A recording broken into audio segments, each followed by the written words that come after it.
Hello and welcome to the SAGU Sports Network from beautiful Waxahachie and Lumpkin Stadium. I'm Adam Ferguson, joined by, as always, by my broadcast partner, Tim Roberts. Tim, we're back for another week of SAGU Back for football. another week. Had to wait 4 weeks for it to get back-to-back weeks. So just feels like a football marathon all of a sudden. Excited. It's going to be a good one today. We've got the Texas College Steers coming to town into Waxahachie, back-to-back home games against your SAGU Lions. It's a little bit of a hot one today, but to tell you a little bit more about it, let's go down to our sideline reporter, Matt Williams, with the field report. Matt, down to you. Thanks, Adam. I'm here field side at beautiful Lumpkin Stadium in Waxahachie, Texas. It's partly cloudy. As you can see by me squinting, the sun is beaming. It is hot. It's 56% humidity with a 30% chance of rain. After Longhorns take down the Sooners, I'm calling a 100% chance of rain, so don't be surprised when you see it. I talked to senior receiver Jeremy Carr about how the rain would affect their gameplay today. He said it doesn't matter if it rains, snows, or sleets. They're chomping at the bit. They're going to go out there and play their game, and they're ready to get it going. Back to you, Adam. Thank you, Matt. There it is, Tim. Potentially some rain coming this way tonight. We'll see if that does anything to maybe affect the game plan. But let's talk about before the rain, before everything happens. Fresh slate. It's a conference game, Sooner Athletic Conference, very tough. Let's talk a little bit about what SAGU has to do today as far as their keys to the game. The first being ride the C.J. Collins train. Last week, he put up video game-like numbers, 471 yards, 5 touchdowns. Ridiculous performance last week for Collins. It was absurd. Like you were saying at the beginning of last week, we need him to start playing like a senior. That's what happened last week. The senior showed up on the field and took control of that ball game. Next, stay disciplined. Now, normally that means penalties. We'll hear from you about that in a little bit. Stay disciplined on the defensive side of the ball. Texas College likes to run the ball down their opponent's throat. They run the ball, run the ball, run the ball. You never know when they're going to throw a play action, trick play in. Stay home, stay disciplined on defense. Yeah, don't over pursue. Yep. Stay in your lane, stay in your box. Just, play sound football today. Don't risk those big plays. And lastly, we've talked about this during the week. SAGU, tough start to the season, a loss to Langston. They've got to essentially blow teams out to make it to the Sooner Athletic Conference Championship, potentially back their way into a playoff spot. Today is no different. They need to jump out early, get a lead, hold on to that lead. Absolutely. I mean, we saw that last week. They took an early lead, and it let it trickle away. Now, they took back control, but you don't want to make a habit out of that, letting those leads vanish on you. Just ask Texas about that. They almost lost something big today by blowing a 21-point lead. Our own Matt Williams is at the sidelines with head coach Ryan Smith to find out what they plan on doing today against Texas College. Matt, what does Coach Smith have to say? Thanks, Adam. I'm here with SAGU head coach Ryan Smith. Coach, coming off a huge 56-34 win against Ottawa University, how do you plan to carry that momentum into today's game? Well, our character word of the week was focus, and the element for us is just kind of continuing down this path. And we talk about the process and what the process looks like, but for us it was focus. It was lock in, it was stay locked in. We cranked up the intensity this week at practice just for that element of, for us Monday's a blue-collar day, so it's just about no matter how successful or how unsuccessful you were Saturday, showing up Monday and just going back to work. Speaking about going back to work, C.J. Collins last week threw for 471 yards. Can we expect a similar outing for him this evening? He's executing at a high level, and we've got some guys that are doing really good things. Yak, from a standpoint of once they get the ball in their hand, what they do after they catch it. But for us and for C.J., he just reads it. So all of his pre-snap reads and all his IDs and checks, he's doing a great job of distributing the ball at a high level. And then, for us, it's just taking what they give us. So if they give us the box to run, we're going to take it. If they give us the element of pass, we're going to take that. This is a very athletic and very, very athletic Texas College team. What do you have to take away from them to come away with a win? Focus leads to discipline. Discipline leads to execution. So for us, it's about just being executing, being sound, being, edge containment, gap integrity on defense, and making sure we don't blow any coverages. Offensively, about knowing their checks and when they blitz, and just picking up things that we've seen all week on film and just being very disciplined. Coach, we thank you for your time and we wish you good luck. Back to you, Adam. Thank you, Coach Smith. Tim, talking about C.J. Collins, again, we mentioned him earlier, video game numbers last week. How important or how fortunate, I want to say, is Coach Smith in his first season to have a quarterback like C.J. Collins to kind of fall back on in your first year? Oh, it's invaluable to be able to walk in and have a guy who already owns the locker room, who already has that you can communicate through. It is such an invaluable asset to just walk in and have that guy in place. Finding a starting quarterback is the toughest job for a coach. You have to go recruiting. You have to raise them up. Having that little gold nugget sitting right there in the pocket already has been huge. And of course, he's a quarterback himself, Coach Smith, so he knows how to communicate and get the best out of CJ. We saw that last week, and If you're the Lions, you hope you see that over the next 5 weeks. Now, let's jump to the other side of the ball a little bit here. Let's talk about Texas College, the Steers. They do come in at 0-2 on the season, so they've only played conference games. They're 0-2 overall, 0-2 in conference. They need to try to get a win, steal a win on the road against the SAGU Lions, who they've had trouble with. Let's talk about some of the keys that they need to work on or they need to execute today. The first key, and this kind of goes for both teams, you just got to play nice. Follow the rules today. These are two of the most penalized squads in the NAIA. Texas College averaging almost 100 penalty yards a game. SAGU not too far behind at 93 penalty yards a game.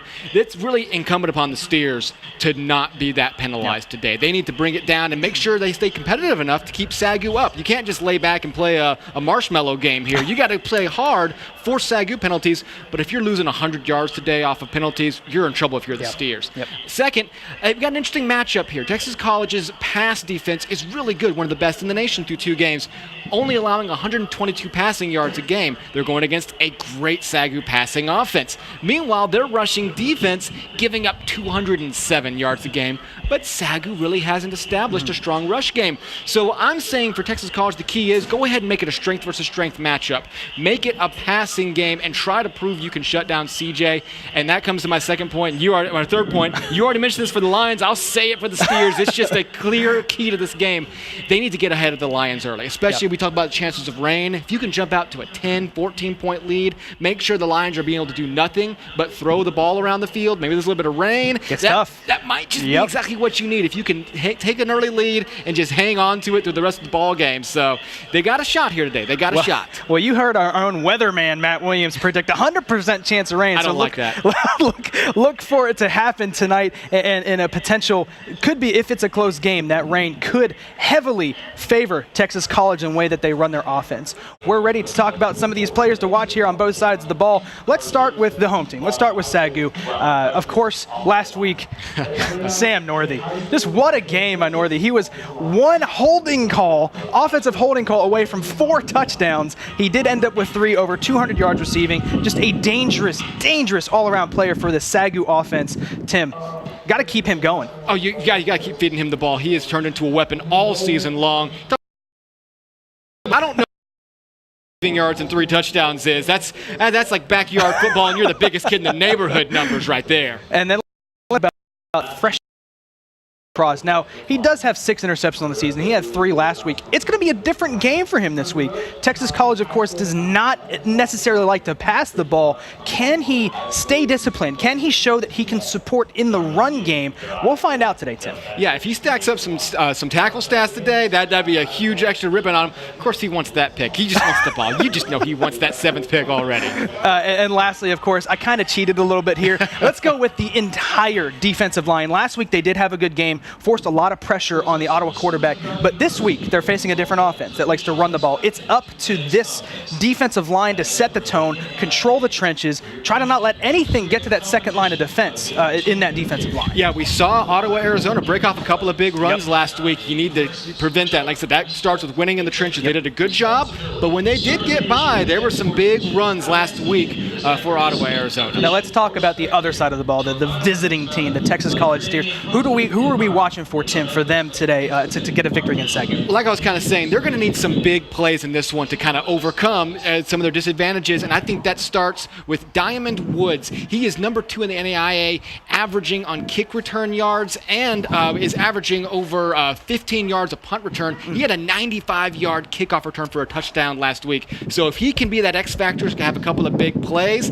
that could be what they need to kind of turn in their favor. Second, running back Carlos Mosby. He's leading the team with almost 77 rushing yards a game, and as you said, that's going to be key today. You know, he needs to be able to be that workhorse today, push that over 100, and they have a shot. Last, Malik Guillory. He has 2 sacks through 2 games and 4 tackles for a loss, and the first way to interrupt the passing game is to get to the quarterback, knock him down, put some pressure on CJ. That was something Ottawa, Arizona promised to do last week and were unable to do, and so that's why CJ was able to just run away with that ball game. So if they can get across that line, maybe they'll have more success than we saw Arizona have. And don't forget, going back to the home team, the SAGU Lions, we did hear pregame coming back this week. Malik Golden, their best play. Well, as of last year, their best play in the secondary. I think he's got a little bit of competition with Christian Cross now, but Malik Golden returns this week. Now, again, we'll see how he stacks up in an offense that doesn't necessarily like to pass the ball, but That's never a bad thing to get your number one cornerback. No, I think you're okay with that. If you have to shift it around a little bit, if Christian Cross doesn't get his 7th, 8th, and 9th picks tonight, I think you're happy to have your former number one back. Now let's move on again, as always, weekly. My favorite segment, Tim Roberts, by the numbers. Tim, what do you got for us this week? This week, we're going to talk about turning a 180, turning the game around completely, but that 180 means a lot more than just degrees. We're talking about seconds here, 180 seconds, 3 minutes. I feel like this is one of the most impactful time periods in football where you can score twice in less than 3 minutes. That scenario has happened 5 times this year in games that SAGU has played. All of them have been crucial to putting games away or changing games. Against Wayland Baptist, SAGU turned a 23-17 lead into a 37-17 lead. Against 27, went ahead 37-28. Against Langston was up 14-13. Snap of the fingers, it's 28-13. Last week against Ottawa, Arizona, SAGU goes up 14-0 early, and then in the second half, they turned a 28-17 momentum-shifting game into a 42-17 walk in 2.5 minutes.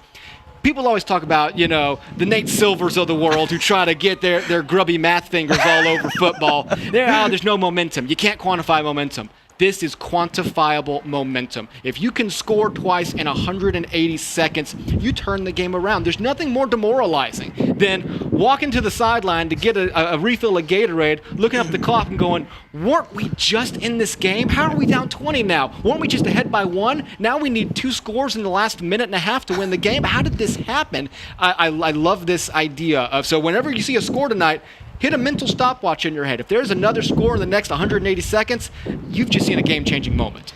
Now, great work by always. I'm amazed by what you're able to dig up and find when it comes to these by the numbers weekly. But let's take it to the Student Athletic Conference standings and what the SAGU Lions have to do to kind of work their way to the top. It's an uphill battle. It's an uphill battle because you already have that one loss against Langston. But it's so simple. Win out. Simple. It's so simple. Simple. Easy. The math on that one is simple. Win your next 5 games. Get your 7. You look at the standings right now. Arizona Christian and Langston are sitting at the top, both at 3-0 in conference. They also have to play SAGU, Arizona Christian or OPSU knocks off Langston. Then you need to get back in that position. Arizona Christian can get to 7-1. 3-way tiebreaker, who knows? At that point, you're rolling dice. You're looking at point spreads, maybe. Tiebreakers are tough. And that's important because you always hear the style points. You don't want to win a game against a team like Texas College, who you theoretically should beat handily. You don't want this game to end up 21-20. You don't want this game to be. You don't even want this game 28-14. You want to come out and win by a lot. And it's all about building momentum, too. You're looking at a schedule ahead where you kind of like where you're at, but you've got, I think we've said this before, we said this last week, this conference, it used to be a dictatorship. It was Langston, everybody else. Now we have seen the development of a true conference with 3 or 4 teams fighting for the top spot, and then another 4 or 5 teams who can win any given week. Don't forget, this Texas College team, I believe it was against Arizona Christian already this year. Last week, played them real close. I believe that game was less than a touchdown. One score game against Arizona Christian, the team that is currently leading the conference. So if you're SAGU, you want to put this game away early and win it big, but the team that's currently the favorite to win the conference needed all 60 minutes to win against Texas College. So it really is an any given Saturday conference now. It didn't used to be that way, but it certainly is now. And quite frankly, Tim, that just makes for great football. Oh, yeah. You love it. You never want to see a conference where it's just always going to be, David and Goliath, and David forgot to bring his stones. That's the way it was for a while there. Now it really is every single week. Upsets can happen. They do happen. We've seen it with Ottawa, Arizona, going to the wire with OPSU and Langston.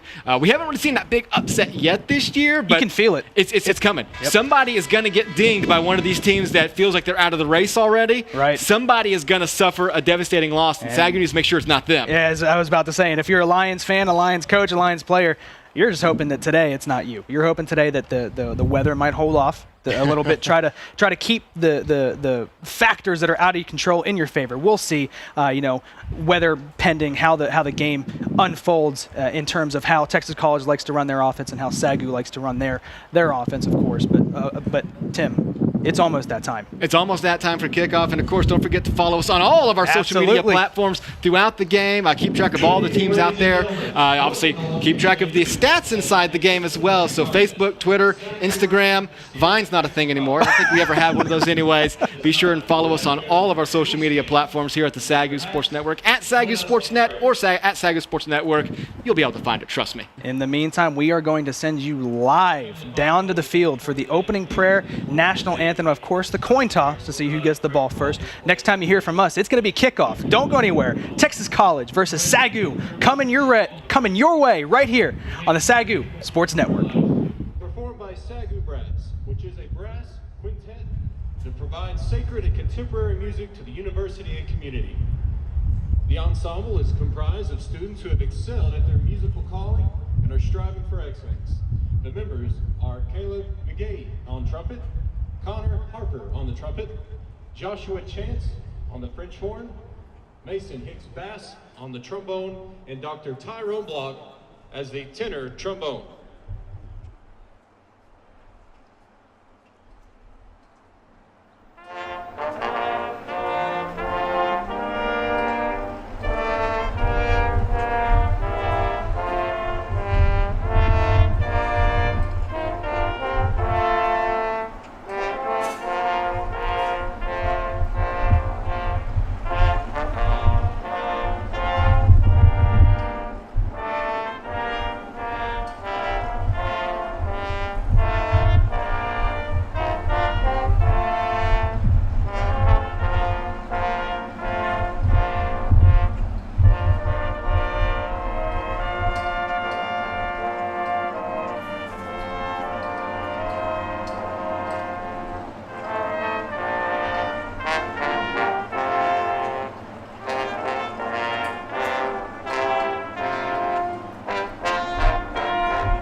There you have it, the national anthem, opening prayer, and of course the coin toss. And it looks like, Tim, just like last week, the Lions receiving to start the game. Well, if it's anything like last week, that's exactly what they wanted to do. They went right down the field into that drive on, I believe, a 45, 50-yard pass from C.J. Collins to Sam Northey, one of 3 in that ball game. So, yeah, you want to go ahead and take this down the field. The wind will be at their back to start the game as well. So you don't want to pass up this opportunity with, starting with the wind at your back and the ball first. That won't be going in your favor in the second half as much. So you want to make this first drive count.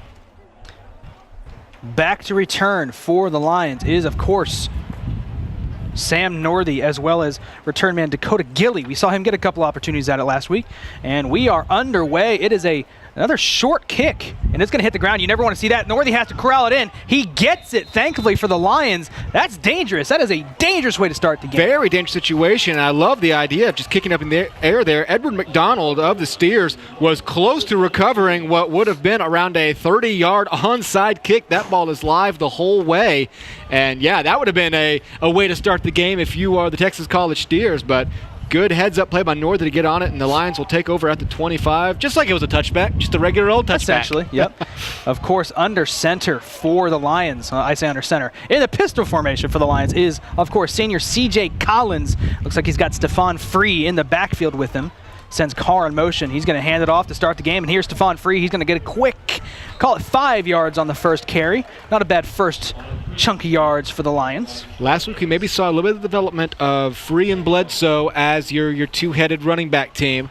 They both did a good job with their respective duties, so you want to see that develop again a little bit more today. And you see them coming out running. They know that is not Texas College strength. Collins now in the shotgun, 2 wide. They bring in a heavier package, sends Northey in motion. Collins is going to hand it off to Free. He throws a stiff arm, gets around the edge. Free steps out of bounds. We'll call it about the 34. They may call him a yard or 2 shy of the first down. They're going to call it 1 yard shy of the first. Going to bring up a 3rd and 1. Pretty good pursuit there by O'Shea White to keep it from converting to the first down, pursuing across the field and knocking him out of bounds just shy.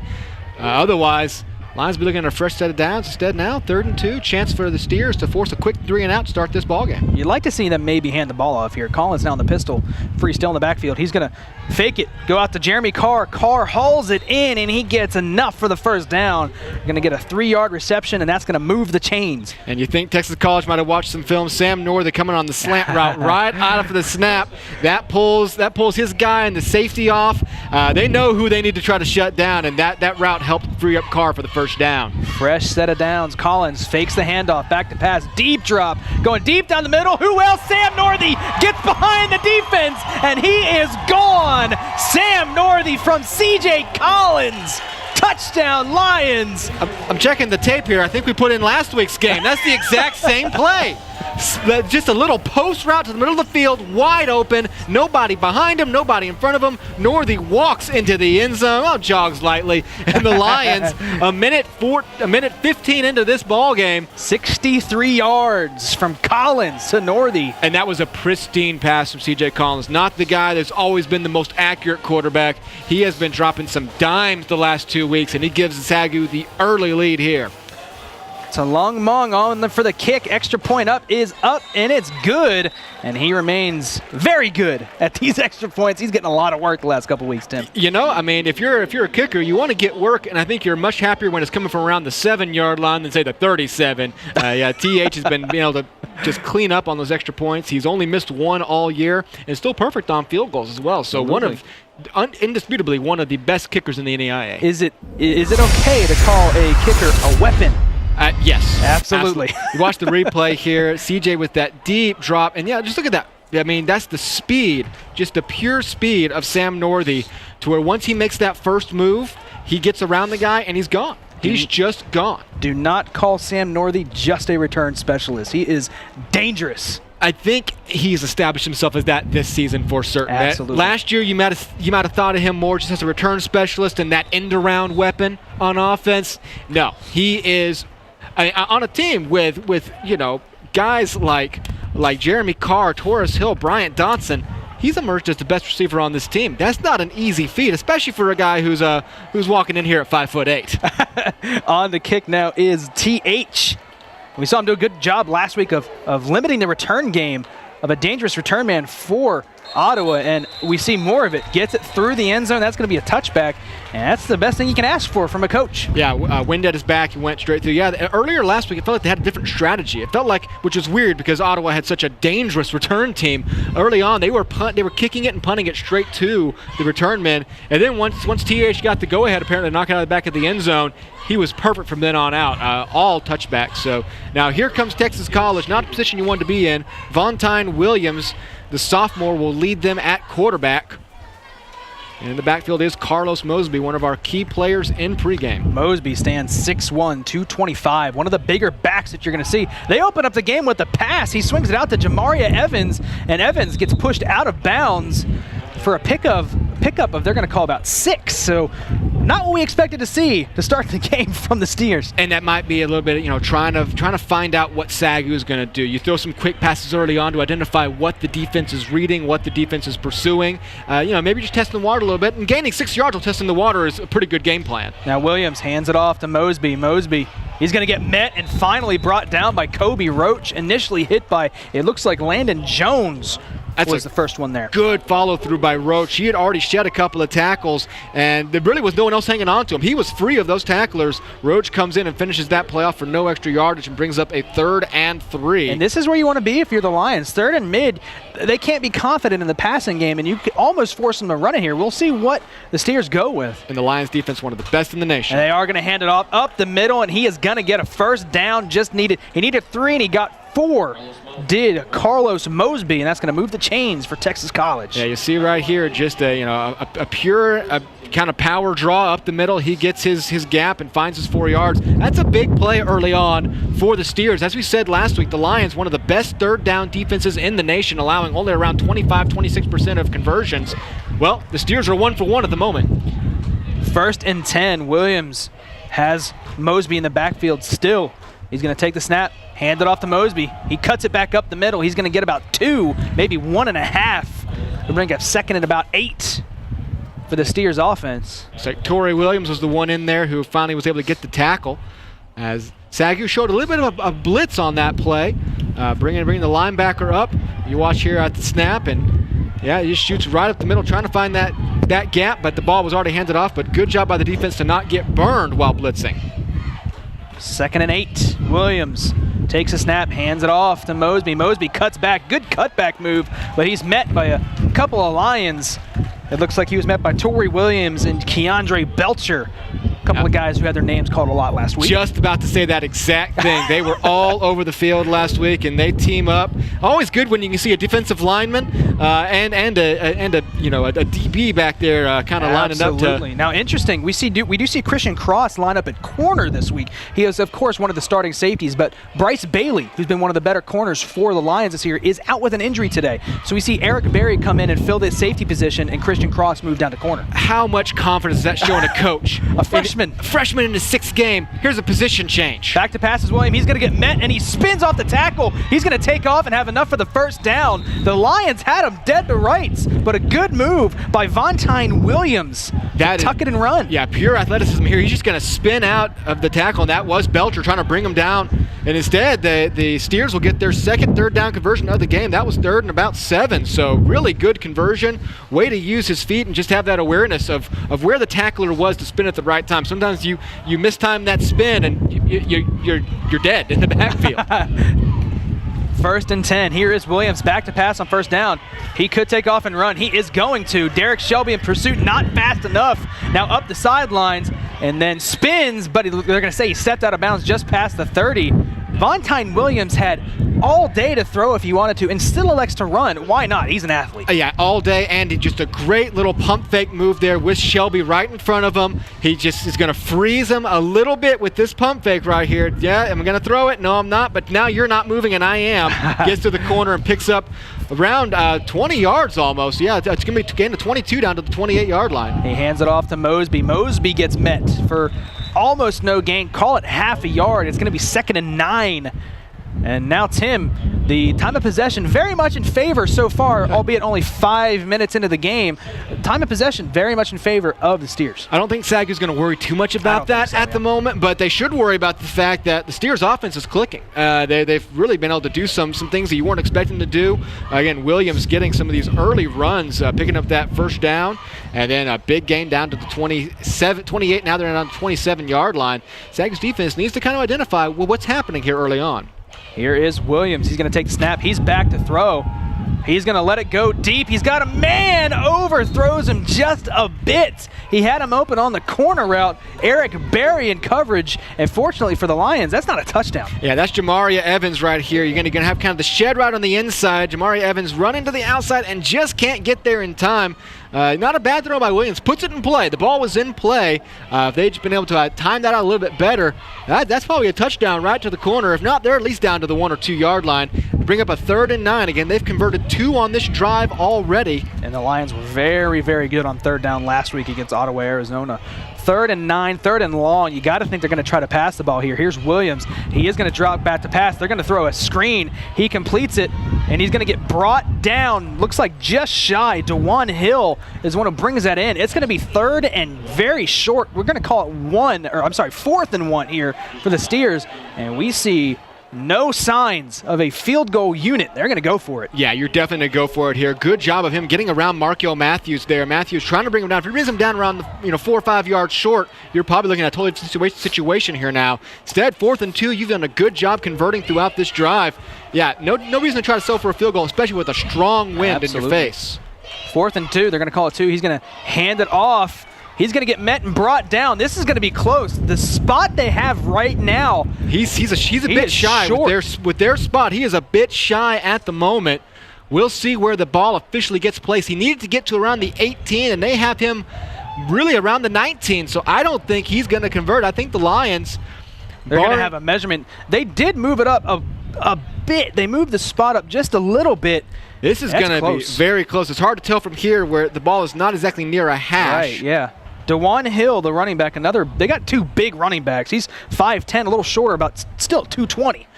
We'll see the spot here. And it is just short. Just short. Break out the postcards. That's going to be a turnover on down. That is a, you know, it's not even a chain link. This is a little clicker thing right there. The SAGU's defense does a good job of holding that front line, stretching for the first down there. So the Lions bend, but they do not break on that initial drive by Texas College. Now they do have the ball inside their own 20. Now up 7-0. We'll see how they try to take this offensive drive. Stephon Free does remain in the game. He had a couple of good carries there to start that first drive, so not surprising. But big stand by the SAGU defense, undoubtedly. Collins hands it off to Free. He just ducks his head and gets, we're going to call it maybe a yard and a half. It's going to be about 2nd and 8. Now watch on this play. This is a run play all the way. Sam Northey's up at the 45-yard line. You see him turning back into your screen now. He is going to make his corner run with him all Get game. him tired. He is running down the field on a play he knows is a run. He doesn't even have to be much of a distraction on that play. He is running 25 yards up the field. Collins back to pass. He's going to go across the middle to Dotson. Dotson hauls it in. He's going to get brought down about the 43, 42-yard line. Collins eating up the middle of the field again for a long game. And you've got Dotson and Northey both in the vicinity there. If you're a safety, that's just a nightmare. Who do you pick? Who do you crash down on when you see the quarterback, you know, stepping back to throw? You just don't know. Here's Collins now, 1st and 10, fresh set of downs, going no huddle. Collins back to pass, deep drop. He pumps, looking for Carr down the sideline, and that ball sails over Jeremy Carr's head.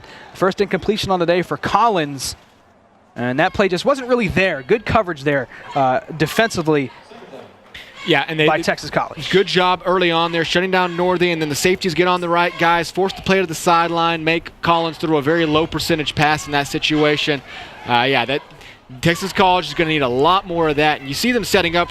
They are just setting up in pure pass defense right now. Of course, they're just a 3-4 defense, so they've only got 3 men on the line. But they are really trying. Now they bring a blitz this play. Collins hands it off to Free. He gets it up the middle. Almost breaks it free, but he gets met by a host of steers. And that's going to bring up 3rd down. Now SAGU did do a good job of converting a 3rd down last drive. A little bit longer this time, though, facing a 3rd and 7 at their own 45-yard line. This is where they like to go 4 wide here, with the running back potentially chipping. And you do see Texas College bring a kind of an all-out blitz on that play, and the linebackers do a good job of staying in position, just kind of waiting for the running back to get to them. Here they are, 4 wide in the pistol. Collins, he's going to hand it off to Free, and Free is going to keep the legs turning, gets a first down on 3rd and 7. Stephon Free takes it right up the middle and moves the chains for the Lions. That's a good call when it works, and they caught Texas College off guard entirely. 3rd and 7 with this passing offense. You'd think 99 times out of 100 they're going to throw that pass. They opt to run there, get a big gain down to the 45-yard line. First down. Collins now. He's going to get a free play. He's going to go deep to Dotson. Dotson running underneath it. Does he go up and get it? He almost brings it down, but a great play defensively there by the defensive back for Texas College. Ladarian Sims on an island with Bryant Dotson. And does not give him any separation and almost gets the rebound, but will not go. Defense, number 41. 5-yard penalty, replay first down. Ladarian Sims is 6'2", so he doesn't give up a whole lot of height to Dotson, who's 6'4", but great play there by, 6'3" is Dotson, so almost similar there, but great play by Ladarian Sims. Is going to bring up 1st and 5 now after the offsides penalty. They almost get in a jump again. Collins now back to pass. He's going to go down the middle to Northey, just over his head. Sam Northey had his man beat. Collins just, unfortunately for the Lions, just missed. There is a flag on the play, however. Maybe something happened after the play. Little extracurriculars. Illegal block in the back. Offense, number 61.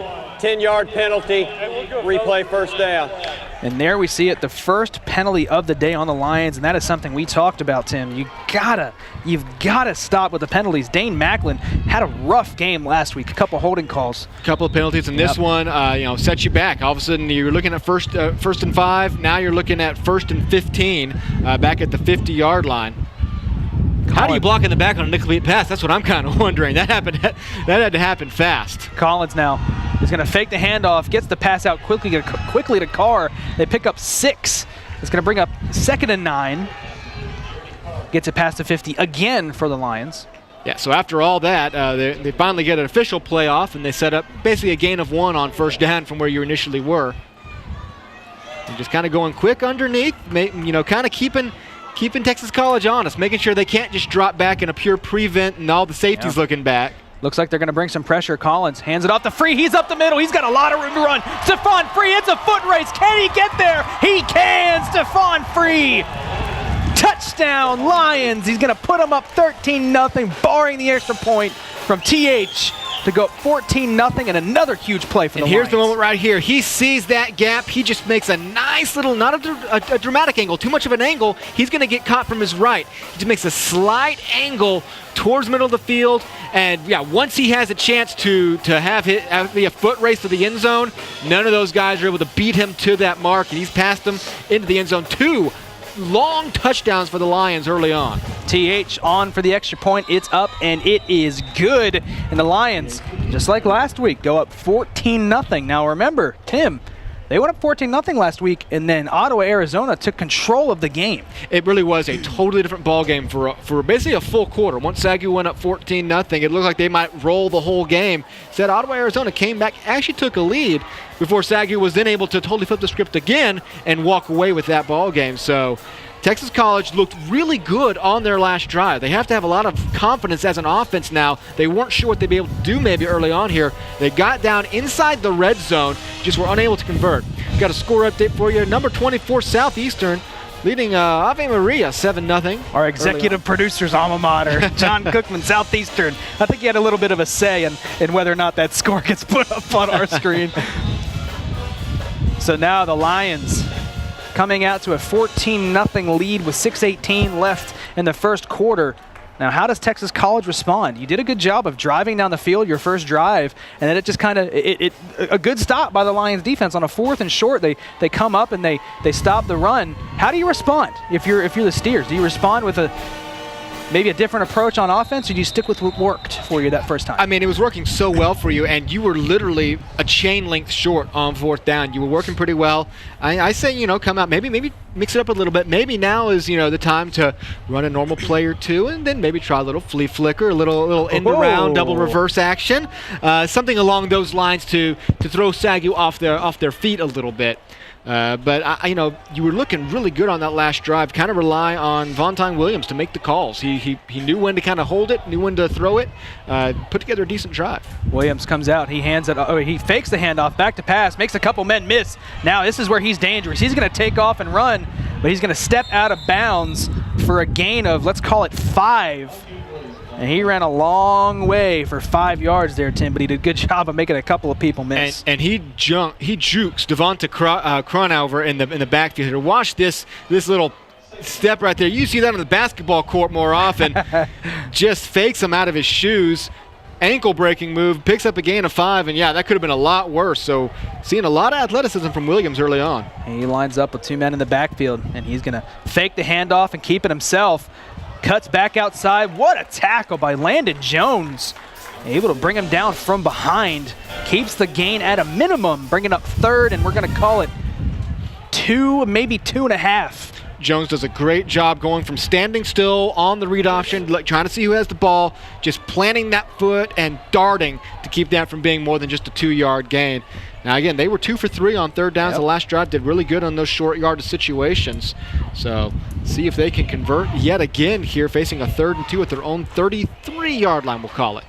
It'll be a long 2 as Williams takes the snap, and he hands it off. Can the Lions string it out? They are going to get a stop, bring up 4th down as he gets maybe half a yard, and the Lions defense stands up, and they get the stop. Torrey Williams again. He's just going to set up right here, square his shoulders, wrap his man up, wait for the help. There it is. Solid tackling. Last week it was a little feast or famine for the Lions. They were either putting down textbook tackles that you need to send off to football camp somewhere, or they were kind of messing it up a little bit. Keep an eye out. Back to punt for Texas College. Vontae Williams back to punt wearing number 2. You never know here. He could throw the ball. Here's Williams, takes the snap, and he gets it off. It's a high punt. Northey underneath. It's going to call for the fair catch. Haul it in at the 41-yard line. The Lions are going to have pretty good field position here after getting a stop and forcing the Steers on a 3-and-out. Yeah, just a great job after the last drive. After the Steers showed a lot of momentum, I think they were picking up on those quarterback runs, especially the second one. Again, great job by Landon Jones of reading that read option, staying at home as long as he had to. And then it's hard. It's hard because the quarterback knows he's keeping it. The quarterback knows he's about to start running. You have to have that split-second reaction, and holding that in place was a great play to kind of derail that drive's opportunities. Collins is going to come out here. He's going to have two men in the backfield with him, Stephon Free as well as number 15, Jayton Taylor. Play. Collins taking a shot deep after the flag, looking for Dotson again. Another flag comes out in the secondary, and if that's pass interference, obviously you're taking the pass interference penalty. Looks like it might be more of in the vein of illegal contact. We'll see what the official call is, but you'll definitely have a defensive offsides. So unless SAGU did something to negate it, they're going to end up on the positive side of this play. Refs sorting it out right there at midfield. There were 2 fouls on the defense on the play. Offside, defense number 10. That penalty is declined. Holding, defense number 9. 10 yards from the previous spot. Automatic first down. And there you have it. The Lions going to get a free first down. That's why you always take advantage of that free play. Maybe you get a big gain. Maybe you force a more productive penalty. 10 yards is a lot better than 5. Absolutely. Here's Collins. He's going to hand it off to Free. He's taking it around the edge. He's got a block from Taylor. He's going to scurry out of bounds after a gain of, let's call it 11. Good block on the outside by Jayton Taylor, playing the role of kind of a fullback there on the outside. Yeah, clearing the way for Free, and Free showing off his speed early on in this one, just finding a way to get to that corner and pick up a first down. It looked like he was probably going to be brought down a little bit short early on, but nope, he keeps plowing. Bounces it outside. Showing good speed today is Stephon Free. Haven't seen Michael Bledsoe yet. We're looking forward to seeing him run the ball. Free is going to split out with Hill in the backfield, Taylor in the backfield. Collins pumps, going to go deeper on the middle. He's got Northey, brings it in, down at the 2-yard line. They're going to call him down at the 3. What a grab by Sam Northey. He's getting bumped by the corner here. He's actually well covered on this play. He's going to get bumped. This pass is actually a little bit high for him, leaping up in the air to make this catch.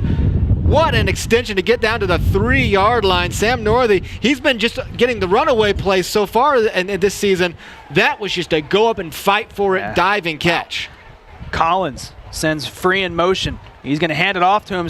Stephon Free bounces off a tackle, but he's ultimately going to get brought down. Did they give him forward progress? I think they do at about the 3-yard line. So it'll be no gain on the play, just met at the front line. That's really the first time in this game that the running attack up the middle hasn't worked. They obviously got a touchdown off of it the last drive. So first time Texas College is able to win that battle. Look for Torres Hill, the 6'4", big-bodied receiver. He's checked into the game. Here's Collins.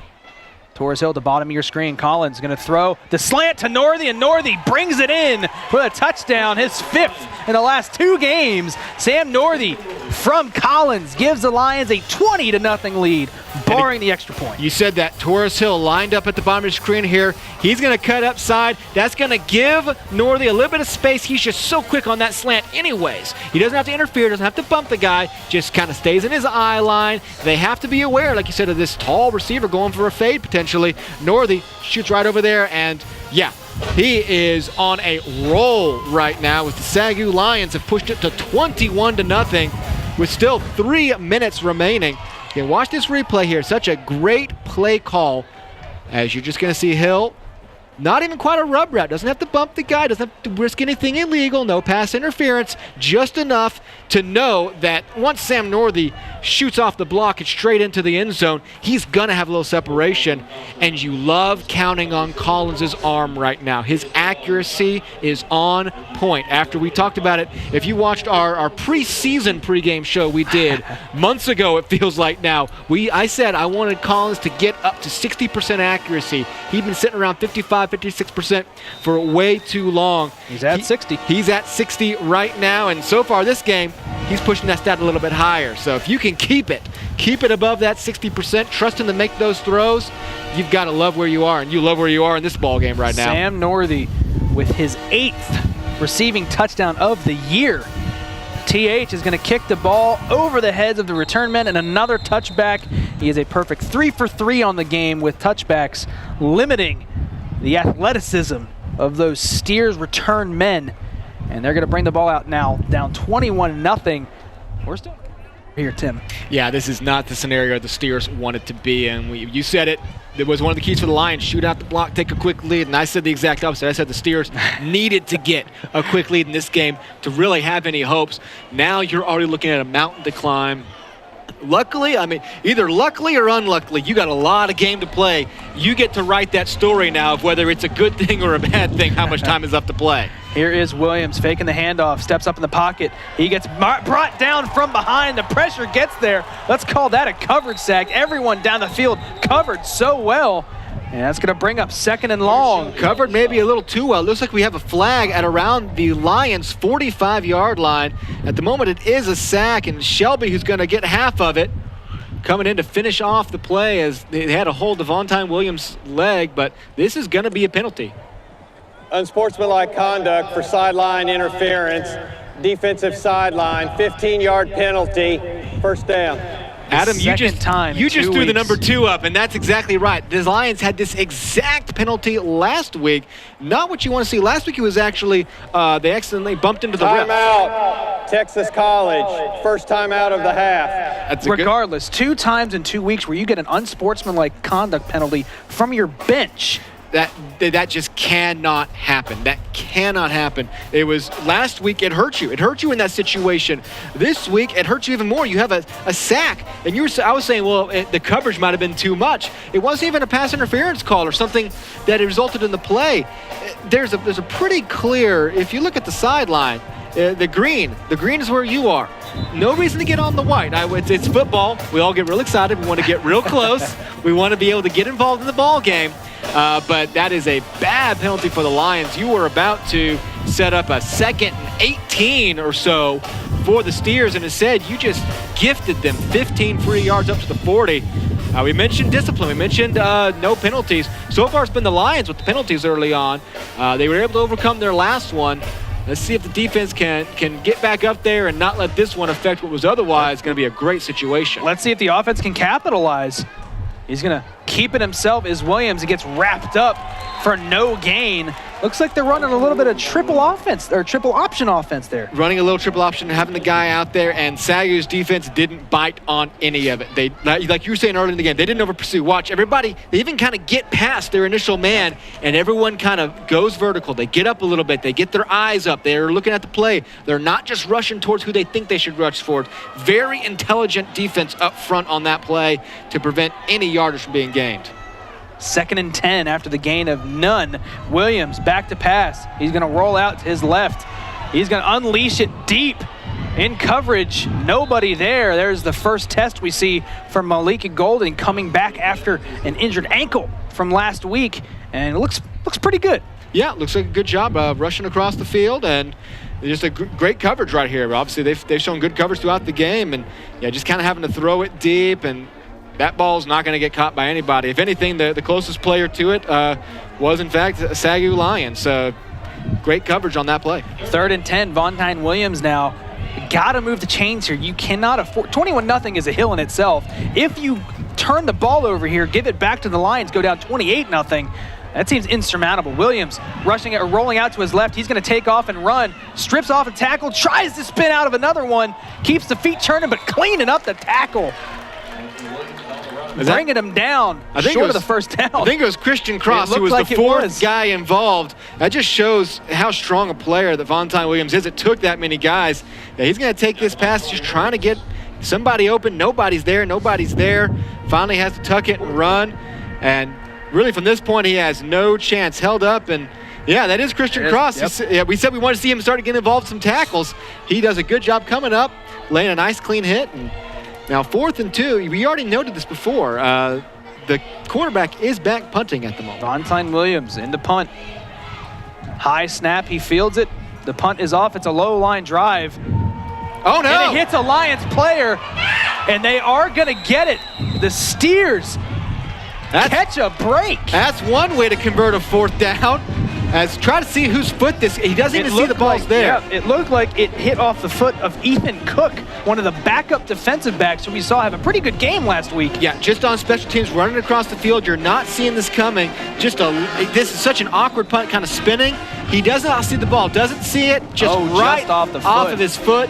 Ethan Cook last week, if you remember, took a pass off the helmet. You can see his eyes. Yep. He's looking for the ball, has no idea where it is. Got to have a little bit better awareness than that. Like I said, he did take a pass off the helmet last week. That's right. So using the wrong part of his body there. Here's Mosby. Mosby's going to get a good first down rush. He's going to pick up, let's call it 8. It's going to make it 2nd and 2. For Texas College. What a big break for the Steers. That turnover right there. Again, you're about to punt that ball away, and instead. It feels different right now for Texas College.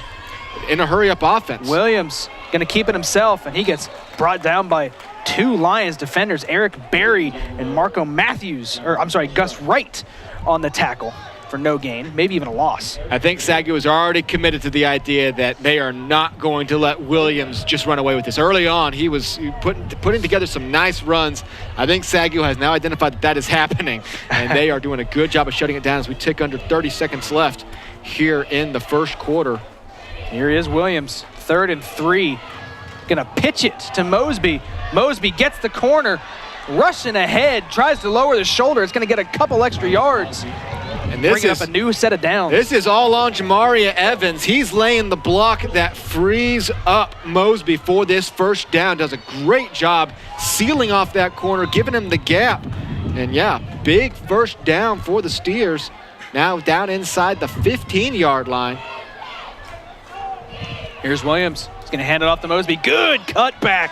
Makes a man miss and gains probably about 5 yards after what would have been initial contact. End of the first quarter. Just sticks his foot in the ground and makes a man miss. What a move by Carlos Mosby. Yeah, honestly does 2 moves. His feet are so light, he just does a little, almost, it's too big to be a stutter step. It's a wide stutter step. How many times do you say a 225-pound running back has light feet? That's impressive. And it was a great run, and right now the Steers are in business. After it looked like the trouble was just about to mount even more for them, punting the ball away down 21-0. They end the first quarter they're not happy with, but they're happy with where they are at the moment. Yeah, just seals that hole. And like I said, first contact is made at about the 9-yard line. He takes them down to the 3 or 4, so at least 5 yards after first contact is made. It's going to be 2nd and 2. Now, they can still get a first down, being 2nd and 2. So it's not quite 2nd and goal yet. They have the opportunity at 2 more yards to get 3, probably 4 more cracks at it if they get this first down. And already this rushing attack is looking more like it did that first drive. They're clicking a little bit. They're getting down the field. They're making some nice moves, plowing through for that extra yards after the hit. And they need this touchdown. They need this touchdown to kind of reset this ball game in their minds. We are ready to get the second quarter underway. If you're just joining us, SAGU went up 21-0 in the first quarter, thanks to in part by a couple of big splash plays, 63-yard touchdown pass and a 44-yard touchdown run. But Texas College threatening after the muffed punt. Caught a muff off the foot of a SAGU player. More of a booted punt. He hands it off to Mosby. He gets stopped for no gain. They may even throw him down. They're going to throw him down for a 3-yard loss. Good job by the Lions. I feel like they sold out there. Marcus Rodriguez just fights right around his corner. That's a big man moving pretty fast. Great job up front to hold him in place, and Rodriguez is there to prevent the bounce out. We've already seen that happen, kind of getting the bounce out, break a tackle, finishes up the job, brings up a big 3rd and 4. You got to think they'd go for it if they don't get it. I can't imagine a field goal attempt in this opportunity, but that changes on this play. If SAGU can throw them back 5 or 6 yards, that totally changes everything. If they gain 2 or 3, I think we can almost guarantee. Oh, absolutely. They're going to take a second time out. That's their second time out here. Second time out of the half, Texas College. We saw the official point towards the SAGU defense, but rest assured it was the second time out taken by the Steers as they try to get a play drawn up here. This is an important play, Tim. This is vital because this is now your second time deep into SAGU territory. Last time you came in with no points. You got to get away. Looking around, here are the other games in action or playing today. OPSU playing Grambling State. Interesting. A battle down in the Sunshine State, the Grand Canyon State. Oh no, I just forgot Arizona State motto. I shouldn't have committed to that before I said it. Arizona Christian taking on Ottawa, Arizona. And then lastly, Langston over in Fort Worth taking on Texas Wesleyan. That's the number 13 ranked Langston Lions. Right in our own backyard at Fort Worth, Texas Wesleyan. Coming out of the timeout here, 3rd and 4. And like you said, this is, sometimes you call these 4-point plays. This is really a 7-point drive, because I don't see them kicking a field goal unless something disastrous were to happen on this play. They got to look. They have to be looking for just 2 yards here. Yeah, set it up. If you have to settle for it, pick up some yards on this play. Here's Williams. He's actually back to pass. A lot of guys in his face. Had a man in the flat and couldn't get it to him due to the intense pressure from the Lions. Their passer, the blitz. There are coverage sacks and there are pressure incompletions. That is a pressure incompletion. He has his man wide open right where he wants him at the goal line. Instead, he gets pressure in his face and just can't deliver the pass. And we were wrong. Texas College will opt to just try to break the goose egg at the moment. Line up for the field goal. And on to do the kicking duties is going to be Marquise Desmond to hold Hunter Lonis. Here is Desmond. Kick is low. No good. Misses it to the left. And that's going to keep the shutout intact for the Lions. And I couldn't tell if the snap was all right, but the kick definitely came out awkwardly. This drive began with an awkward punt, and unfortunately for the Steers, it ends with an awkward kick that goes wide left from just about 20 yards out. Not that long of a field goal at all. And that goes wide left, and like I said, SAGU still up 21-0. Yeah, 23-yard field goal miss. You got to get points on the board. Yeah. You wonder why they didn't go for it. Yeah, honestly, I don't know how much good a field goal does you in this game at this point.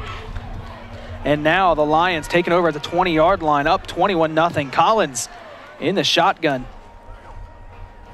They're going to do a check with me on the sidelines. Moves Stephon Free into the pistol formation here. 4 wide for Collins. Collins hands it off to Free, who's had a good first half.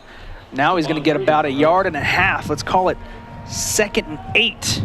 And I think it's been illustrated to the Steers how important it is to win that up front battle, because the one time he got past you, he was gone. You usually think as a defensive lineman, well, at least my safeties and cornerbacks can probably keep up with this running back.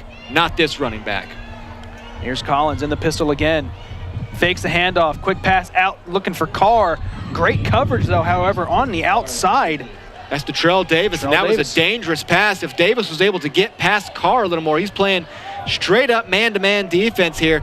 If he's able to make a little bit more of a jump on this ball, he's keeping his eyes on Carr. If he turns his head towards Collins, that might be a pick 6. Now, on the other side, this is a big 3rd down play for the defense of the Steers. If they can get a stop here, they're not done. They're not done yet if they can get a stop. Strong wind in the Lions' face as well, so this would not be a great punt if you can force it. And they bring pressure. Collins throws it out to the sideline. Blaine Rowe brings it in for a 1st down. The sure-handed Blaine Rowe had a good game last week. Maybe not on the stat sheet, but had a couple of tough catches in traffic. And this is another tough catch. Throwing to the sideline. He's covered well. CJ does a great job of throwing it to where only he can get it. You don't risk the big play. You don't risk the pick 6. Picks up a big gain of 11 at the 31-yard line on 3rd and 9. Here's Collins now, still in the pistol. He's got 4 out wide.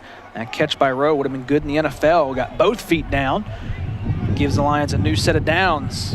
Collins moves Free to his left, and they bring pressure. Collins rolling out to his right. He's going to stop and throw. Looking for Carr, and another good coverage play there by Detrell Davis. One-on-one with Jeremy Carr. Davis is not giving Carr any room to breathe. And again, he's playing man-to-man off the line and stays with him the whole way, breaks that one up. Otherwise, that would have been another huge SAGU game. And there you hear the well-traveled Texas College marching band. They do travel well to these games, and they are loud. And right now, maybe Texas College needs a little momentum coming from the stands. Hands it off to Free on 2nd and 10. Free looking to bounce it outside, breaks off a couple tackles, and then ducks out of bounds. They're going to call it for a gain of 3, bringing up 3rd and 7. Pretty exciting gain of 3 there. It definitely looked like Free was in a lot more trouble and is able to kind of spin out of. Doesn't really spin out of it, just kind of stays on his feet, just keeps running to that corner. Not a bad job blocking, unable to ever kind of free him up, but does just enough. And look at that block by Sam Northey. Does everything. What wasn't really, didn't gain him too many yards, but I'm sure that made Northey feel pretty good. 3rd and 7. Collins now puts out 3 to his left in the pistol. He's rolling out. Gonna plant and throw, looking for Carr. Carr brings it in, gets just enough. Should be a Lions first down, and it is. They are gonna move the chains. And right now, you can't say anything about Texas College's coverage. They are on these receivers. They are making CJ make perfect passes and making the receivers go up and catch them. They are achieving that. Again, this is not like that first touchdown of the game wide open. These are solid coverage packages, and the Lions are just converting anyways. That coverage could be responsible for the pass defense they've been able to put together this season. Now Free is gonna get brought down for a 2-yard loss. The corner blitz, it looked like. Correction, that was not Stephon Free. He's checking into the game. That was Jake Taylor on the carry. Yeah, and that's Davis with that corner blitz, like you called it, coming in and helping finish off the tackle.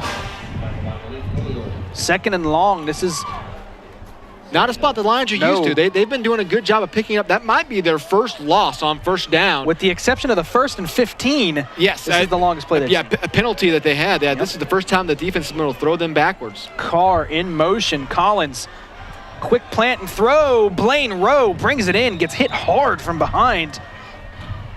Good catch there. Yeah, Trevion McDaniel does a good job of preventing that pass from going anywhere, though. Bring up another 3rd down where the Lions have been excellent so far in this game and on this drive especially. Checking into the game, Joshua DeFoge. He is one of the big H-backs that they have. He comes in kind of playing a sort of a tight end position here. So they bring in a heavy package, 2 out wide. Here's Collins. He's going to fake the handoff, back to pass, rolling out to his right. He's got a guy breathing down his neck. He's got to get rid of it. He does, and just throws it out of bounds. Collins is able to get up. Yeah, he's hit hard in his play. He is. I mean, when you've got, let's see here, this is number 52, Marquise Brantley, 6'2", 270 pounds, hustling behind you.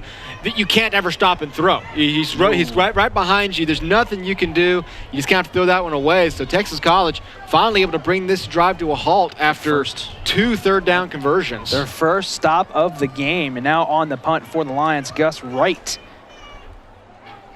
And this is when, if you're the Steers, you're kicking yourself that you couldn't get that score on the last drive. Otherwise, you'd be getting the ball down, just down 2 scores. High punt, looking to put it in the corner. It's going to go out of bounds. Not a fantastic punt by Wright. It's going to give the Steers the ball at the 24. Not terrible. No, better than I thought it would be initially, actually. He's able to angle it pretty well. See, in a score update there, Ave Maria has jumped ahead now of Southeastern. Honestly, with the wind at his face, does a good job of kind of putting it in there and not risking a punt return. And he kicked it away from one of the guys you mentioned pregame, Diamond Woods. Yeah, no need to get him the ball if you can avoid it. You know, like I said, up 21-0. The big thing you want to avoid is any splash plays, any quick turnarounds, either on turnovers or special teams. You already had one special teams miscue that your defense was able to clean up for you. No need to make it 2. 1st and 10 now for the Steers from the 24-yard line. New quarterback in now for Texas College, Hunter Lonis. Back to pass. He gets it out quick. Brought in and then brought down after a gain of 6. Completes the pass to Chris Henry. So now we see more of a traditional pocket passer come in for Texas College, which is not something we've seen historically for them. No. And in Vontine Williams, I mean, he did a good job getting him down the field a couple of times, but they were unable to finish it off. And so now you see the Steers early on say, all right, we're still technically in this game. Let's change the playbook. See if some more pure passing can figure this ball game out. Lonis gets it out to his man, trying to make somebody miss. He's going to end up getting about 3 yards. He finds his receiver, Diamond Woods, the dangerous Diamond Woods, bringing up a 3rd and short now. And again, this is not at all unexpected. Texas College has run these quarterbacks out all year long. You know, they have a clear of a 1-2, but this is not like a benching. This is not, not at all. Some stunning lack of faith in Vontine Williams. Again, they just were able to finish up the drives that they were on. And they bring in a heavy package here. Treston Jones, the linebacker, checks in as an H-back. That's a big H-back right there. Yes, it is. He comes in 5'10", 230. Don't get in his way. Going to hand it off. He stopped initially, but gets a second effort, and the spot that they're giving him looks like it's going to be a first down. That was DeJuan Hill, another one of their 1-2 big backs that they have. And it looks like, a little talking, but it looks like... I think he has enough. It's where the ball's spotted. Yeah, they're going to change now. There we go. Yep. Yeah, no, he needed every inch of effort on that one, but he does push it. And you got to love what Texas College has done on third downs in this game. That's not an easy way to succeed against the Lions, but they've done a pretty good job. Not when it mattered most, unfortunately, but on this end of the field, they have done a pretty good job of converting. Lonis now still in the game. Moves his H-back to the left. Lonis hands it off to Hill. Hill just powers his way to 4 yards. We'll call it 3 yards. Going to bring up 2nd and 7. So after they kind of changed strategies a little bit with Lonis coming in throwing 2 passes, now they go back to what they're good at. And maybe this is why you put him in there, is throw a couple passes and tell SAGU, all right, we're going to pass. You have to trust us. We will pass from now on. If you don't respect that, try to re-ingrain a two-threat offense, because it was pretty clear for the Lions by the end there that, okay, if Williams is in, they're running. Lonis fakes the handoff. He's going to get brought down immediately. Derek Shelby right in the face of the quarterback. That's almost too easy. I mean, if you're the quarterback, it's just such a terrible feeling. You play action pass, you look over, you turn around, and really, when he looked at his left, he had another line in his face. It was Keandre. Wasn't Keandre Belcher. It was number 55, actually, Sean Minshew, who was coming right at him. So he spins out of that, and too late. Derek Shelby's there, throws you for a huge loss, brings up a 3rd and 15. So far in this game, the Lions have seen Vontae Williams on 3rd and long. Now they got to adjust to a guy who can pass the ball relatively well. And they do drop everybody back, it looks like. And he takes a shot out wide, and maybe a little miscommunication as his receiver running down the field, Chris Henry, looked like he was running a go, and he threw it to the sideline. Maybe think there was going to be a break coming there. Yeah, this is their first real long pass, and they kind of test where Christian Cross is. Cross lays down on that one, and he's honestly glad it wasn't thrown any better. If it hadn't thrown any better, Cross is going to get on that. But absolutely, the big sack by the Lions defense forces another punt from the Steers.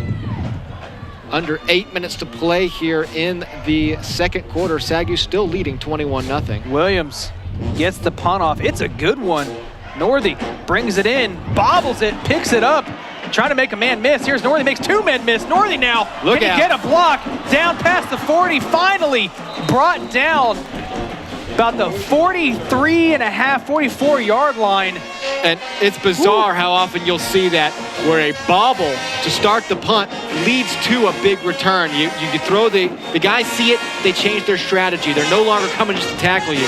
Sam Northey with a big return there, and he's already had a pretty decent day. 3 receptions, 100 yards, and 2 touchdowns. Pedestrian. I think most guys would be very happy to see those stats at the end of a ball game. Sam Northey got them in the first quarter. And you see the replay again here, just a really, like I said, a strong punt. It forces Northey onto his heels a little bit, kind of has to put his hands up to catch it. And this bobble, look at everybody. They're not thinking about tackling Northey anymore. They're thinking about the ball. They over-pursue, and then Northey picks up a big gain. Checking into the game for the Lions is Romeo Balboa, up 21-0 at quarterback. Hands it off to Stephon Free. He gets brought down for a big loss. Yeah, Ladarian. About 2nd and 15. Ladarian Sims was all over that, brings him down in the backfield, and sets up another. So Lions got pinned back on the last drive. Another 2nd and long now. And I don't even want to say it, but CJ took a little bit of time to get up off that last drive. He is on the trainer's table right now. But Balboa in the game. He is a capable backup quarterback. Stephon Free rushes forward for about a yard. We did mention it last week, 2 years ago, Romeo Balboa against the same Texas College team, 6 touchdowns, 4 passing, 2 rushing. Romeo is a guy you want as your backup quarterback. Yeah, he's a great, because he's been a starting quarterback before for this team when CJ went down. Yeah, not what you want to see though. CJ Collins getting checked out on that. Even if it's a minor injury for CJ Collins, get him out of the game right now. Yeah, absolutely. No reason to risk it. Obviously, this game's not put away yet, but no reason to risk it in the game. You're up by 21. Balboa completes a short pass to Northey. That's going to bring up 4th and 11. Not going to get the job done. And the Lions now back-to-back punts on back-to-back drives for SAGU. And the Steers defense has strengthened up. As you see off in the distance there, you're seeing what I've been watching for a while. We do have some rain moving in. I'm blaming It's Matt. coming. It's coming. It said 30% on my phone, and Matt was the one on sideline saying 100% chance. So you want to talk about a running game? That might, right there, that might be the new defense coming in. You're not going to be throwing many passes, which technically would be in SAGU's favor probably because of already being up 21-0. SAGU goes back to punt. Gus Ball Wright. gets dribbled into the punter. Oh, a terrible punt by Wright. It just goes off the side of his foot. We'll see where they mark this down. Either way. That's going to be about a net. Single digits, potentially. A net of, no, that is a negative 1 yard punt. Negative 2 yard punt. The ball does get dribbled into him, you see, and just unable to make it happen. And the wind's not going to do you any favors at the moment when you are kicking that off your foot to have that strong wind coming in. And so Texas College will set up shop in SAGU territory. Their second time this game because of a punting miscue setting up with great field position. And there it is. Vacate the field. There it is. We've seen it a couple times. And again, we can't tell from up here how far away it is. They have the trackers and the sensors in there, obviously. There has been a lightning warning. We've seen it a couple times. You saw the storm up there. And so are now in a delay with 5:46 left in the half. SAGU up 21-0. I had been worried about it for a little while. I didn't want to say anything. I had seen a bolt or We've two. seen a couple. Now, again, from here, we can see Ennis, Texas, so it's not really too much of a concern. And at the moment, we do have the Southeastern game up for you, so, as you can hear the wind picking up, this storm is rolling in at the moment, and fans are taking shelter. Again, Southeastern, number 24 in the nation, taking on Ave Maria. Defensive struggle, 9-7, as Southeastern is going to get the ball back after a pretty good punt. Pushes them back, but no lightning or rain down, not down at Southeastern, but no lightning and rain at that game. Meanwhile, for us, we are not horribly sure when this lightning advisory will be over. It's that awful reset button. From the first lightning strike, you have an automatic 30-minute delay, and from each one then. So if you get to 29 minutes and you're ready to go, and there's another lightning strike within the perimeter of the stadium, you got to delay the game again. As both teams, including the band and fans, leave the field under this lightning weather advisory, we are going to bring in a defensive expert in our very own Matt Williams to talk a little bit about what this Lions defense has been able to do in the first half. They are pitching a shutout right now. It almost feels like Texas College should at least have some points, a couple of missed opportunities. Matt, what goes on in the defensive mindset when Texas College, they've put up some yards. It's been a bend but don't break defense for the Lions. What's the mindset? Are you okay with a bend but don't break philosophy?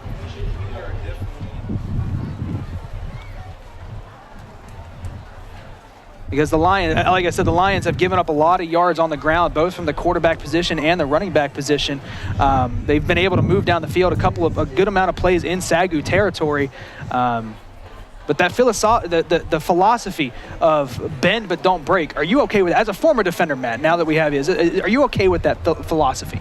Yes, sir. You definitely, anybody's ego and your confidence is high definitely when you definitely shut an offense down to where they can't get first downs. The quarterback can't complete passes. They can't get the ground game going. But, I mean, it's football. These are athletes. They're going to do athletic things. And so when these athletes just do what they do, they get yards. but you just have to bend but don't break. And as you see, SAGU, they bent, but they didn't break because there's still a goose egg up on the board. Absolutely. Now, actually, I want to ask you, I believe it was 2 years ago we had our last lightning delay, so you were still on the team then. Talk about what's going through your mind now. You've gotten hyped up, you've been in the locker room, you come out, you play almost the whole first half.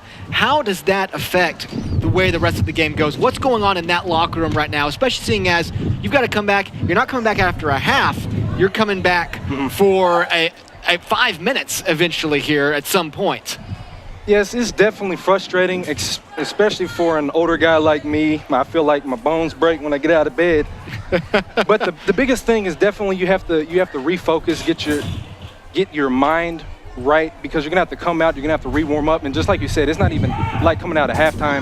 You have to come out to finish the half, so you just have to definitely go back to the fundamentals, refocus, and get ready for the second quarter to finish that off, and then go into halftime. Obviously, at the moment, you've got a game in which one team is ahead 21-0. As the team that's trailing, does this give you a second win? Does this give you that ability to say, all right, we've got some extra time now. We've got some extra film time. We've got some extra adjustment time. I think of the most famous example of the Super Bowl a few years ago, yes. Where the Ravens were running away with it against the 49ers. You had the weird lights delay, not lightning, a light delay. And from then on out, it felt like the momentum totally shifted. Is that a concern as the team ahead, or is that a hope as the team that's trailing that you can capitalize off of this moment? Definitely for the team that's trailing, you're definitely in there. You're getting a little bit more. You have to get more focus, and you can realign yourself and get your team going. I'm still under the belief that somebody shut those lights off on purpose. I wouldn't put it past either Harbaugh to do that. Oh, thank you. Someone said it. So now, kind of recapping, the first half that we saw so far. What have you seen change with Texas College's defense these last few drives? SAGU's offense opens up with 21 straight points. They're looking unstoppable, and now we've just seen back-to-back punch from the Lions. Yeah. What are you analyzing? What are you seeing Texas College defense do different at the moment that has helped them, at least keep them in the game at the moment? Yeah. So when they first started the game, of course, SAGU's jumped out 21-0, and something that definitely caught my eye is Texas College runs a traditional 3-4 defense. That's a defensive scheme that I thought was just irrelevant in football today. Whoa, I'm a Steelers fan. Easy. Hey, sorry. But with point proven. I didn't really help myself there. But with that defense, it's easier to disguise your blitzes, your stunts, and your coverages. And so what we saw here in the past couple drives at Texas College just started to tap into that a little bit. They started to stunt their linebackers. They started to twist their defensive linemen, and they're starting to get a little bit of pressure on CJ. As you saw, he went down, and now Romeo Balboa. It can't, I hate to say it, but it can't hurt that CJ Collins is out of the game right now if you're Texas College. Oh, absolutely. It changes everything to do with the ball game at this moment. If the Lions have to approach the rest of this game with, you have an awkward delay here, you don't know how long the delay it's going to be going, that could change absolutely everything with this ball game if you are without a guy who has just been dynamite the last 2 weeks. Absolutely. Now, like you said, you were talking about the delay here. Do you prep yourself like it's a new game when you come out? Come out and stretch, you do your stuff. I'm sure, I don't know if you've ever been a part of one of these in college at least, where it's a lightning delay and it's 5 minutes until halftime. Can you psych yourself up like it's a brand new ball game coming out of a lightning delay? Is it tough to do that? It's a mental mindset. It's a mindset. Yes, sir. It's definitely tough, but I mean, our defensive coordinator, Jared Hudgens, who was he wasn't the DC, but he was still linebackers coach. And was it? There you see it. Reset the clock. Another 30 minutes. Reset the clock. But I feel like that one struck the goalpost. That was a little too close. But Coach Jared Hudgens, he's big in mindset and discipline. His motto was discipline equals freedom. And so just being under his leadership, I started to learn the advantage to being able to rewire my brain, to be able to have laser-like focus when needed. And so for me, I can rewire myself. We are going to take a quick break. Don't go anywhere. We're going to give you an update on whether or not this game will continue anytime soon. So don't go anywhere. We're still Texas College versus the SAGU Lions right here on the SAGU Sports Network. Welcome back to the SAGU Sports Network after over an hour and a half rain delay, weather delay, whatever you want to call it. We are back and ready to continue the second quarter between Texas College and SAGU. I'm joined still by my broadcast partner, Tim Roberts, and as well as joining us in the booth, our sideline reporter, Matt Williams. Matt, real quickly before we jump back into the action, just like that, what does a over an hour and a half break where you're not playing football after playing almost a full half of football like when you come back out? You definitely have to get warmed up again. But quick. Yeah, very quickly. They gave them maybe 5 minutes, but you definitely just have to reload, recalibrate, re-engage, and then just go out on the attack. And if go ahead, Tim. Yeah, and SAGU's got to do that fast. As we set the stage real fast, it is 1st and 10 at the SAGU 39. If you're just tuning in, this is not the end of halftime. This is the end of a delay. We have 5:46 left in the first half, and after a disastrous SAGU punt, Texas College takes over at the 39-yard line, looking still for their first points of the game. And SAGU leads 21-0, and we're going to head right back in. Why waste a second? We've been waiting for too long. Let's play some more football. We did see, before the weather delay, Hunter Lonis was in at quarterback, but taking back over control of the reins is Vontine Williams, the dual threat quarterback. And that makes sense because this is now a wet field. It's going to be a lot tougher to run routes, so it could be more of a running game for the rest of the game. Here is Williams in the shotgun. He's going to hand it off to Mosby. Mosby bouncing it out, and this is what they do well. Mosby picks up almost 20 to start the action back after a weather delay. This is just so tough as a defense. Typically, if you're starting a game, usually you start the game and the ball's at the 25-yard line. You're starting essentially a fresh game now with your backs against the wall to start it off. It's just a very awkward way to get this thing started, but you need to go ahead and buckle up and make a stand here as you do lead 21-0 still. Here is Williams, still in the shotgun, checks back at the sideline.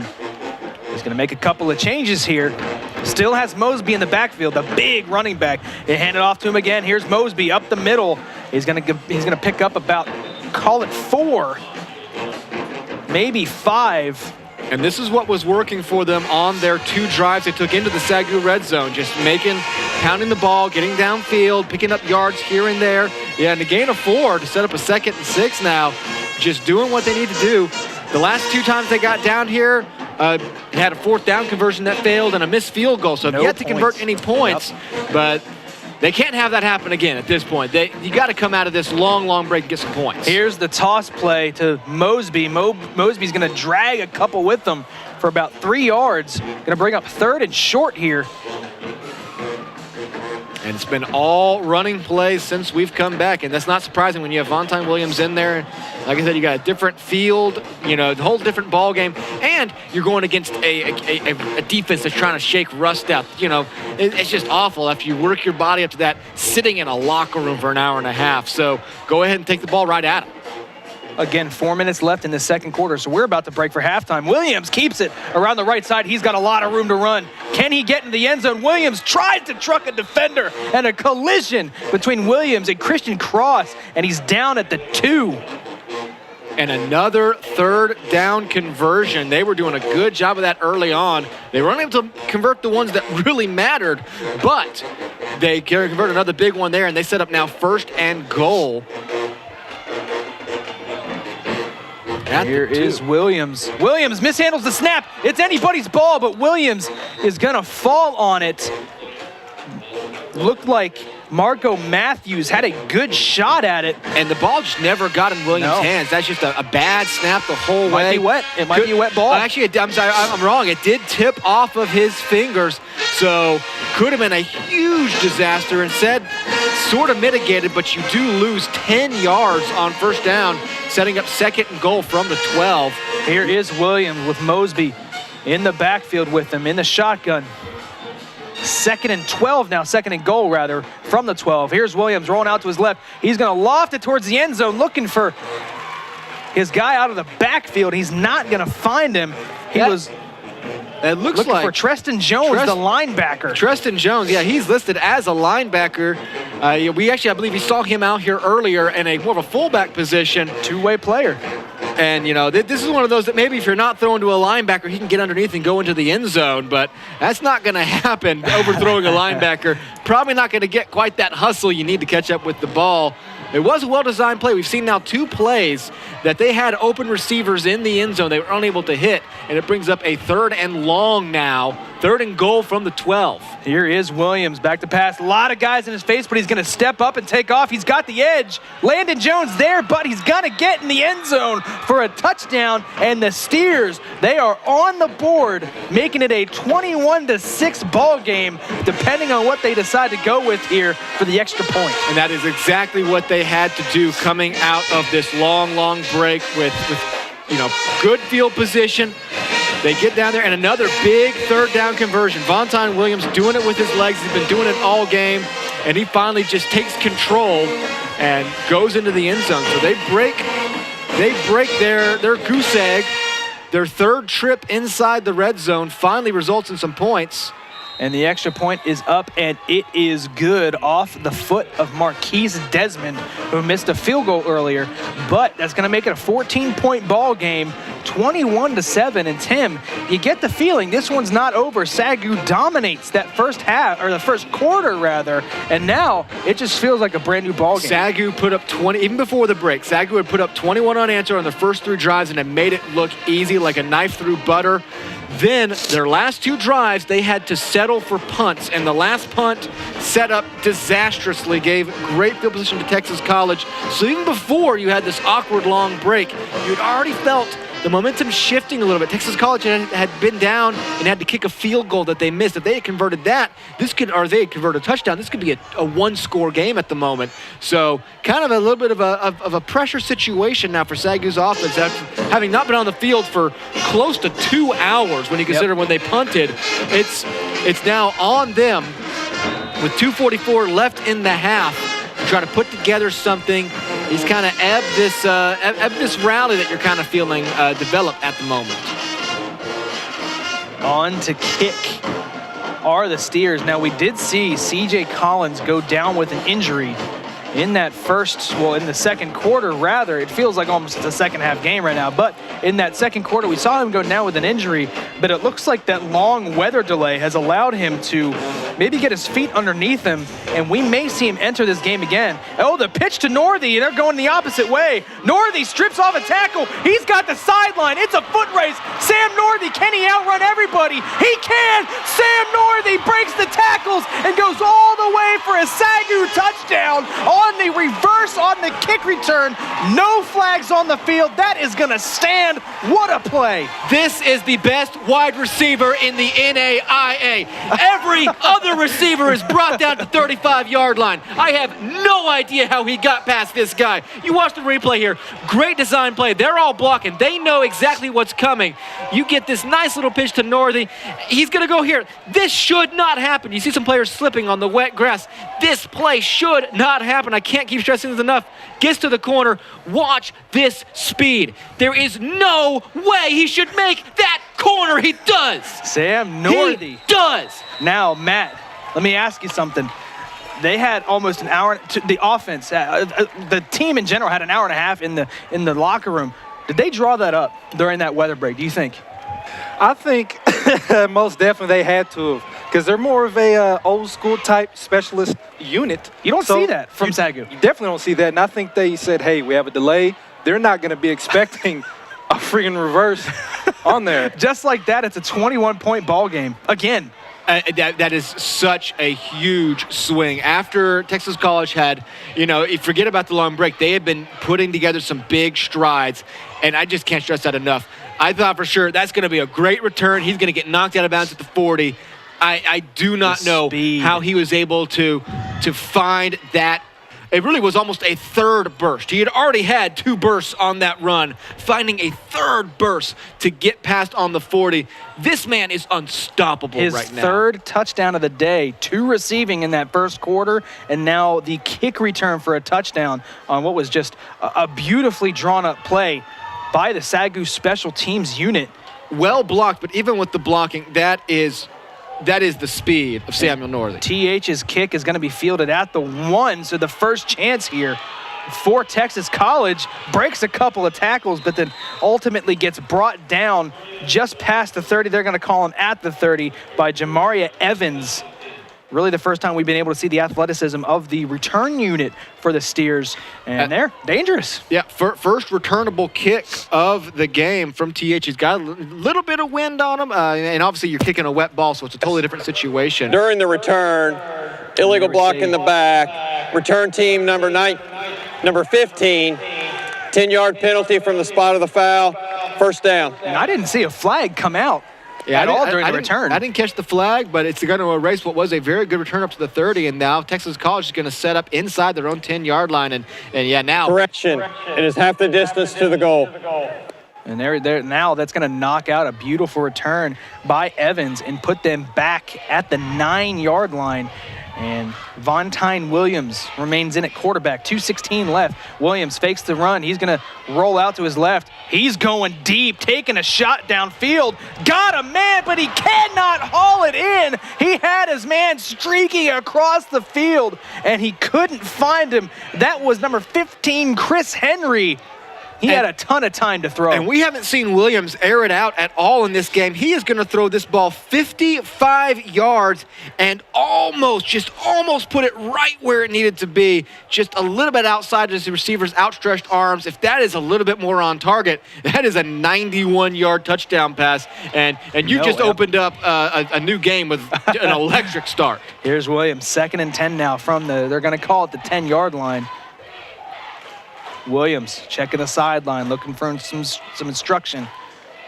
Williams takes a snap right as the play clock ran to 0. They're going to run it up the middle, swallowed up by the SAGU defense. That's going to bring up 3rd down here. Now, it's interesting. The SAGU try to stop the clock. They have all 3 timeouts.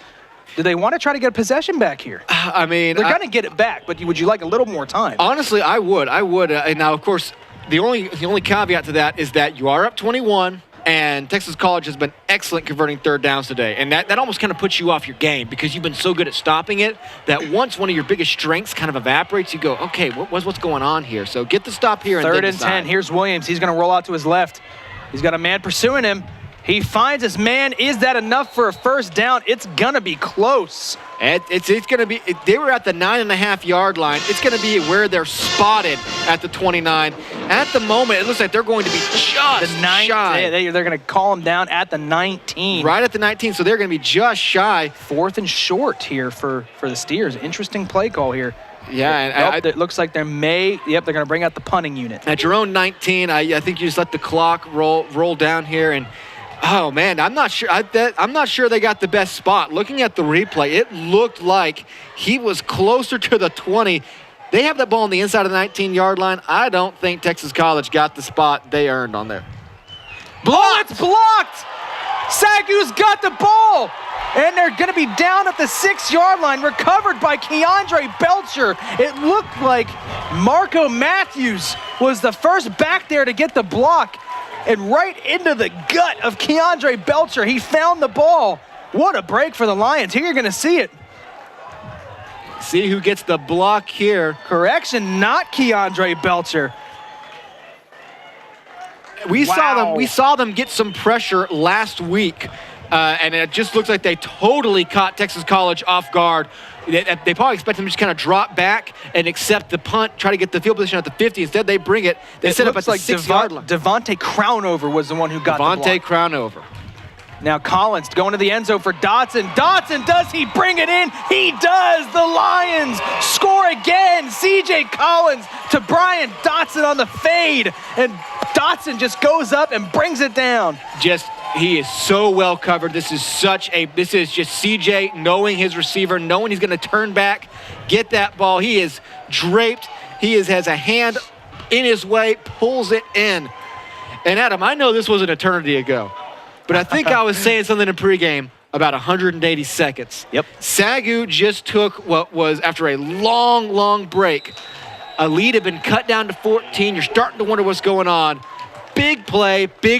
You're back up by 28 points. You have 35 on the board with 30 seconds left in the first half. SAGU pulls a 180, and they are now back safely in front before half. Huge turn of events, both on special teams. You get a kick return for a touchdown and a blocked punt. So we haven't really seen them do a whole lot on special teams this year. 2 big special teams turns there. Have this team ahead by 4 scores now.